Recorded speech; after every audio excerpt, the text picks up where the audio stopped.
Sejam bem-vindos aos 5 minutos. Nós vamos falar agora do incêndio da COP30, que está gerando uma polêmica entre a ONU e o governo brasileiro. Vamos destrinchar esse assunto aqui.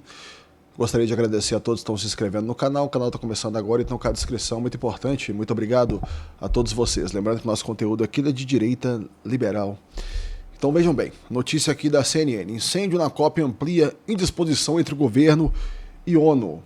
Gente, tem coisa que só no Brasil mesmo, cara, pra você ver um tipo de situação dessa aqui. Se fosse num filme, talvez a gente não acreditasse que seria uma coisa tão louca assim, igual tá acontecendo, sabe? Sabe aqueles filmes do que tinha nos anos 80? Um tira da pesada, alguma coisa assim, sabe?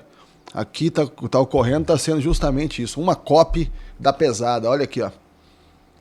Você começou com a escolha da cidade, que foi uma escolha desastrosa. Obviamente que eu não estou falando nada contra a cidade de Belém nem nada. A questão não é essa. A questão é, existe uma infraestrutura necessária para se receber um evento desse tipo? E na mente dos esquerdistas que fizeram a votação para tentar colocar a cidade de Belém, para eles existe sim.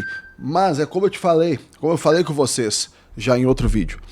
Para eles, se falasse que ia fazer a COP lá na Lua, eles falavam que tinha infraestrutura e que seria possível. Porque o esquerdista, de forma geral, ele é desconectado da realidade. Então não adianta, para ele é só arco-íris e unicórnios. Não adianta, você pode falar o que for que eles vão falar que tem jeito. Eles não é a questão de planejamento, infraestrutura, sabe, engenharia. Não é nada disso. Na noite dessa quinta-feira, 20 emissários do Palácio do Planalto se preocupavam em alertar sob reserva que as primeiras evidências apontavam para a responsabilidade da ONU. Ou seja, como sempre, o governo brasileiro, de quem que é a culpa? Sempre, 100% dos casos, é dos outros, sabe? A culpa é sempre dos outros. O governo é uma maravilha, tudo mais e tal, e a culpa é sempre dos outros. O órgão teria deixado representantes do pavilhão da comunidade da África Oriental, um dos focos do incêndio, entrar na Blue Zone com um forno micro-ondas incompatível com a rede elétrica local. Tá explicado, porque muito provavelmente a rede elétrica, o que acontece? Deve ter sido uma rede elétrica tão formidável, bem feita, tão forte, que só deve suportar as lâmpadas. Entendeu? Se você ligar um carregador de telefone a mais, já sai pegando fogo em tudo. É a ONU que faz toda a triagem dos credenciados para entrar na Blue Zone. Uma outra alternativa na mesa é a falha de um gerador. A indisposição já havia ocorrido na semana passada, após a invasão de manifestantes brasileiros na área. É igual eu te falei, é a COP da pesada, entendeu? Então a COP do barulho. Na ocasião, houve troca de acusações nos bastidores, tendo em vista que a manifestação começou em uma área sob o cuidado do governo estadual. Adentrou uma área federal, até culminar no confronto com seguranças da ONU, na entrada da Blue Zone, ou seja, não tem ninguém que fez nada certo. Estadual, federal, ONU, entrou na Blue Zone. A palhaçada acontece de forma generalizada em tudo. O episódio culminou com uma carta da ONU na quarta-feira endereçada ao governo, cobrando melhorias nas instalações da COP. Nela foram elencadas reclamações que o órgão ouviu das delegações sobre a refrigeração do local, vazamento, inundações, falta de água, falta de segurança.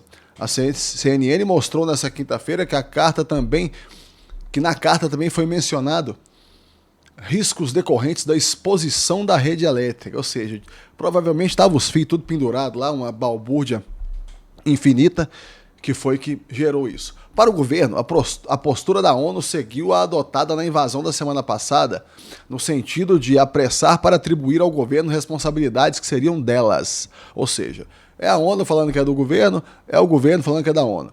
Por esse motivo também que a Polícia Federal foi rápida em abrir uma investigação preliminar para apurar o incêndio, como mostrou a CNN. A linha de investigação, que um micro-ondas que não deveria ter entrado na Blue Zone, é a principal, é igual eu tô falando. É uma rede elétrica, sabe, totalmente feita com um projeto maravilhoso, onde você não pode ligar nem mesmo um forno micro-ondas. A expectativa do governo é que a apuração acabe por demonstrar que foi uma falha da ONU e não do projeto ou estrutura do local. Sabe? Porque o projeto, estrutura, que foi o governo que fez, é tudo uma maravilha. A culpa vai ser sempre dos outros. Isso porque a construção da Blue Zone e da Green Zone foi responsabilidade da Organização dos Estados Ibero-Americanos. Organizamos contratado pela Casa Civil. Deve ser organização, né? Que eles escreveram errado ali. Para estruturar o local. Ela subcontratou a empresa DMDL para erguer a estrutura da Blue Zone. Chamou a atenção durante o incêndio a falta de organização para situações desse tipo. Não havia sirenes, não havia mapa de saída ou avisos pelos alto-falantes. Ou seja, a loucura foi total. Procuradas, nem a OEI, nem a empresa se manifestaram sobre o incêndio. Aqui agora vamos ver a opinião de um especialista. Vamos ver aqui, ó.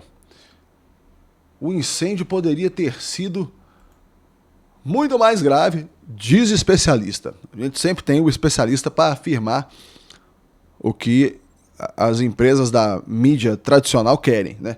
Incêndio poderia ter se espalhado rapidamente, sem material apropriado, com retardo de chamas.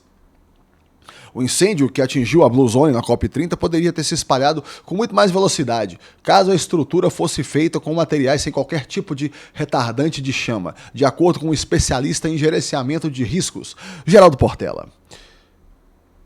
Segundo ele, embora o revestimento tenha queimado, as imagens indicam que havia alguma categoria de proteção, fator que teria evitado um cenário mais grave.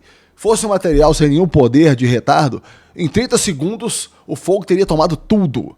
Sabe? Vocês já viram aqueles desenhos assim onde você acende um palito de fósforo e depois já toca fundo, todo mundo já aparece queimado, aqueles desenhos que tinha do Papaléguas, que aí vinha o coiote e já queimava tudo, acabava com tudo. 30 segundos o fogo já teria queimado tudo. Mas eu trouxe para vocês aqui ainda a opinião da nossa ministra do Meio Ambiente.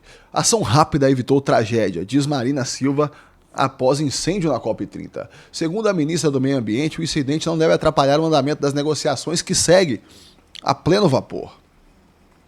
A ministra do Meio Ambiente e Mudança Climática, Marina Silva, lamentou o incêndio na zona oficial de negociações entre países da COP30, a Blue Zone, nesta quinta-feira 20.